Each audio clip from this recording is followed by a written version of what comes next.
Já sabemos que força produz deformação e que quanto maior a força, maior a deformação produzida. Sabemos também que força produz aceleração, que quanto maior a força, maior a aceleração produzida. Vamos ver agora que força também produz rotação. E o objetivo hoje é analisar de que modo a força estará relacionada com a rotação que produz sobre um corpo. Veremos que nesse caso há uma diferença fundamental em relação aos dois casos anteriores. Aqui, além do valor da força, a posição em que ela é aplicada no corpo também vai influir no resultado. E é isso que a gente vai ver daqui para frente. Nessa experiência, eu vou utilizar essa barrinha de alumínio com 6 furos equidistantes de cada lado, em princípio equilibrada aqui pelo seu centro, o peso equilibrado pela força exercida pelo apoio, ela é livre para girar, e esses ganchinhos, todos de mesmo peso, que nós vamos pendurar em algum desses furos de modo a desequilibrar a barra e fazer com que ela gire.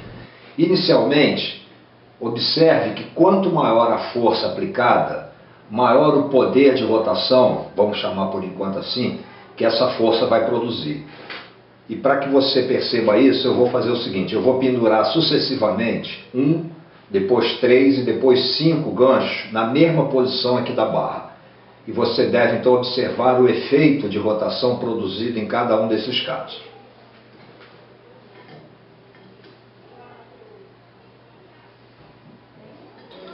Três, 5 ganchos.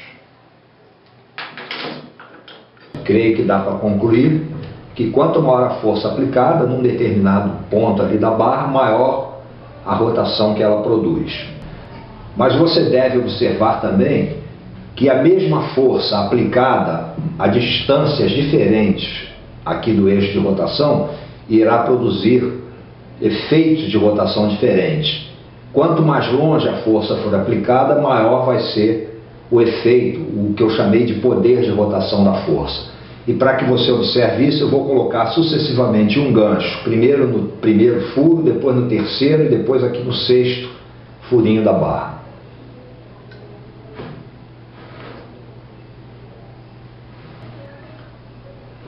No terceiro e finalmente aqui no 6º furinho.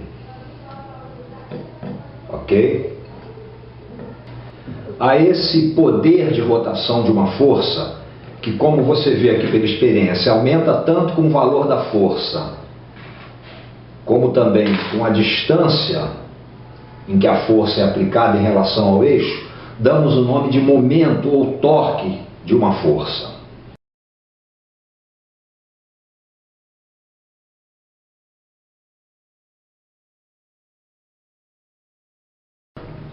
Para que a gente possa então descobrir de que maneira o valor da força e o valor da distância se combinam para produzir o torque ou o momento de uma força, vamos fazer aqui uma última experiência, que consiste no seguinte: eu vou pendurar do lado de cada barra um ganchinho no 6º furo, então nós temos aqui uma distância equivalente a 6 dessas pequenas distâncias, que desequilibraria a barra, produzindo uma rotação aí para vocês no sentido horário.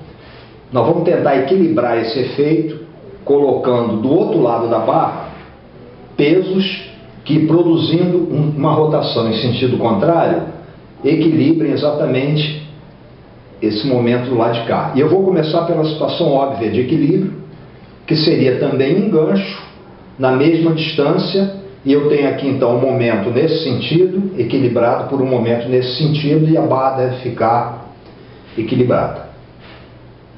E vamos começar desequilibrando o sistema, colocando aqui na mesma distância uma força 2 vezes maior.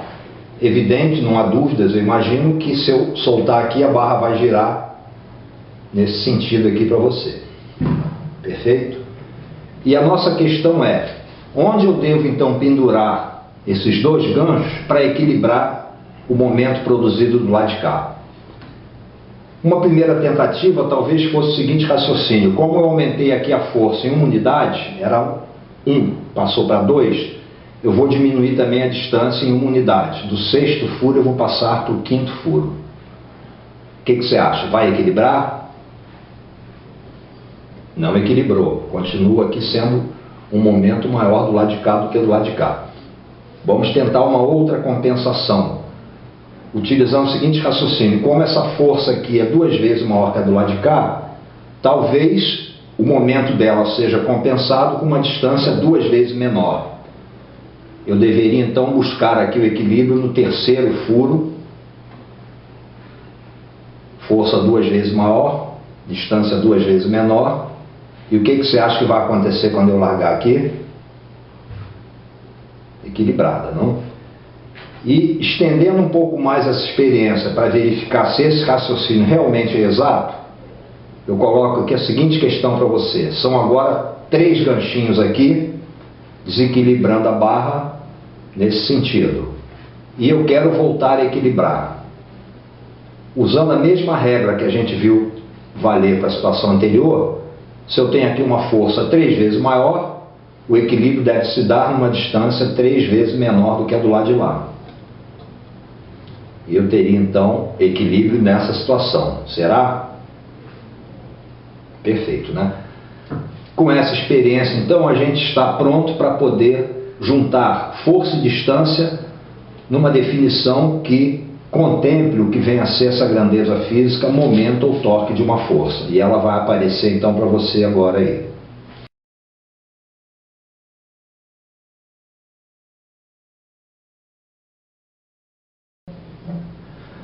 Para ver se você entendeu mesmo tudo que a gente viu até aqui, eu vou lançar aqui um desafio. Eu tenho aqui um ganchinho no 6º furo da barra, 2 ganchinhos no furo 4 e 3 ganchos no 2º furo. E me restam aqui 4 ganchinhos para ser colocado em algum dos furos do lado de cá, de modo a equilibrar a rotação que esses 6 ganchos do lado de cá produzem. E a minha proposta é que você descubra em qual desses furos deve ser colocado esse conjunto de 4 ganchos de modo a equilibrar. Vou dar um tempo para você pensar e depois você volta aqui para conferir.